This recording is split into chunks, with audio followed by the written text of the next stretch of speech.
வணக்கம் friends, welcome to round about case YouTube channel. எல்லாரும் எப்படி இருக்கீங்க? நல்லா இருக்கீங்களா? ஒவ்வொரு நாளும் ஒவ்வொரு கோயிலை பற்றி டீட்டெயிலாக இந்த சேனலில் பார்த்துட்டு வரோம். இன்னைக்கு நம்ம பார்க்க போகிற திருக்கோவில் சென்னை திருவல்லிக்கேணியில் உள்ள அருள்மிகு பார்த்தசாரதி திருக்கோவில். இந்த கோயிலை பற்றி டீட்டெயிலாக தெரிஞ்சுக்கலாமா? பெருமாளின் மங்களாசாசனம் பெற்ற 108 திவ்ய தேசங்களில் இது 61வது திவ்ய தேசம் ஆகும். 9 அடி உயர மூலவர். சாரதிக்கு உரிய மீசையோடு இருத்தல் இத்தலத்தில் மட்டுமே என்பது மிக முக்கிய சிறப்பாக கருதப்படுகிறது. குடும்ப சமேதராக பெருமாள் காட்சியளிக்கிறார். நாக பிரம்மம், முத்துசுவாமி தீட்சிதர், பாரதியார் ஆகியோர் இத்தலம் குறித்து பாடியுள்ளனர். குறிப்பாக பாரதியார் பாடிய கண்ணன் பாடல்கள் அனைத்தும் இப்பெருமாளை பற்றியது என குறிப்பிடுவர். அனுதினமும் பார்த்தசாதி பெருமாளை வழிபட்டிருக்கிறார் பாரதியார். சங்கீத மேதை தியாகராஜ சுவாமிகள், தத்துவ மேதை விவேகானந்தர், கணித மேதை ராமானுஜம், அரசியல் மேதை சத்தியமூர்த்தி ஆகியோர் இத்தலத்திற்கு வந்து வழிபட்டுள்ளனர்.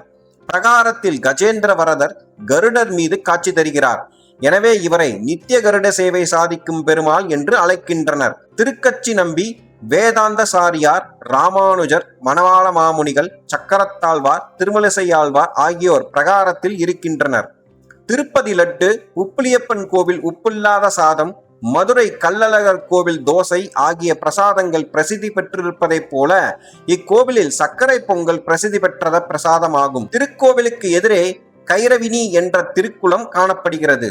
இந்திர, சோம, மீன, அக்னி, விஷ்ணு ஆகிய 5 புனித தீர்த்தங்கள் இந்த திருக்குளத்தில் அடங்கி உள்ளதாக ஐதீகம். கங்கையை விட புனிதமானது இந்த திருக்குளம் என்கிறது ஸ்தல புராணம். தர்மத்தை நிலைநாட்ட வேண்டி நிகழ்ந்த மகாபாரத போரில் பீஷ்மர் எய்த அம்புகளை பார்த்தனுக்கு தேரோட்டியாக நின்று தாமே தாங்கியதால் ஏற்பட்ட வடுக்களை உற்சவர் திருமுகத்தில் இன்றும் தரிசிக்கலாம்.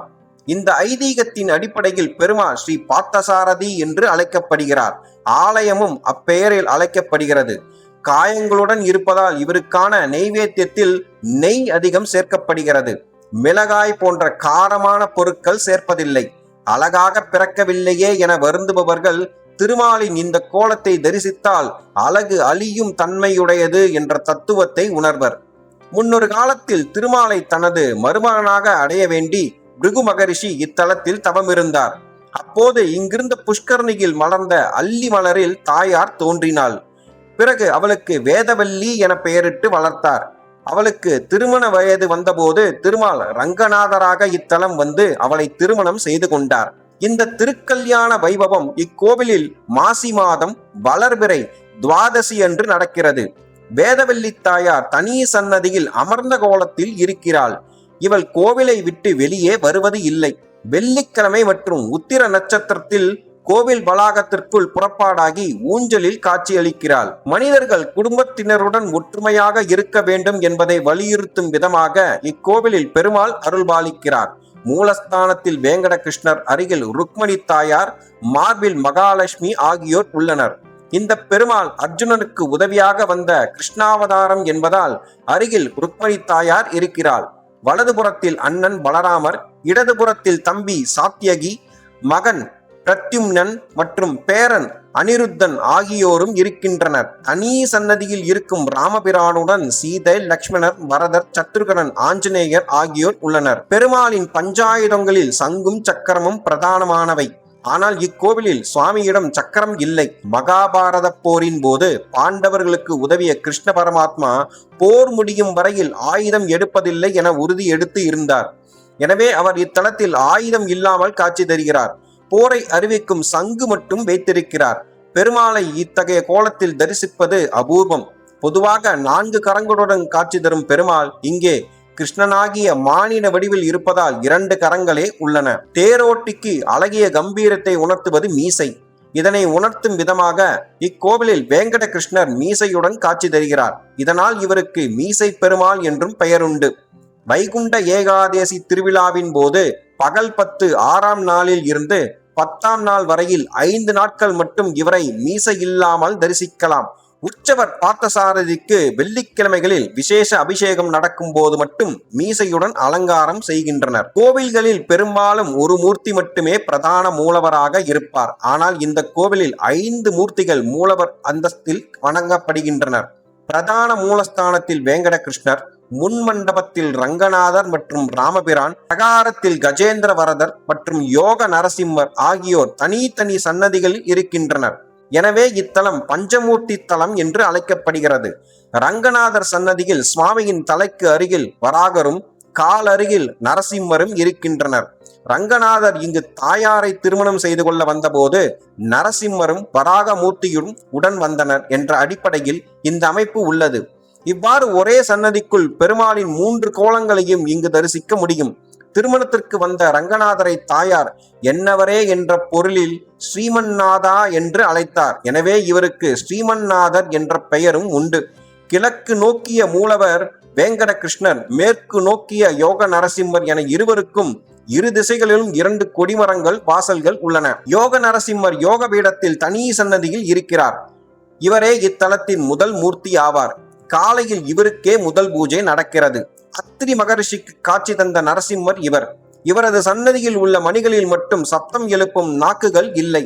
நரசிம்மர் யோக நிலையில் இருப்பதால் மணி ஒலிக்கும் சத்தமும் பேச்சு சத்தமும் கேட்கக்கூடாது என்கின்றனர். எனவே இவரது சன்னதியில் அலங்காரத்திற்காக கதவில் இருக்கும் மணிகள் கூட நடுவில் சப்தம் எழுப்பும் நாக்கு இல்லாமல் செய்யப்பட்டிருக்கிறது.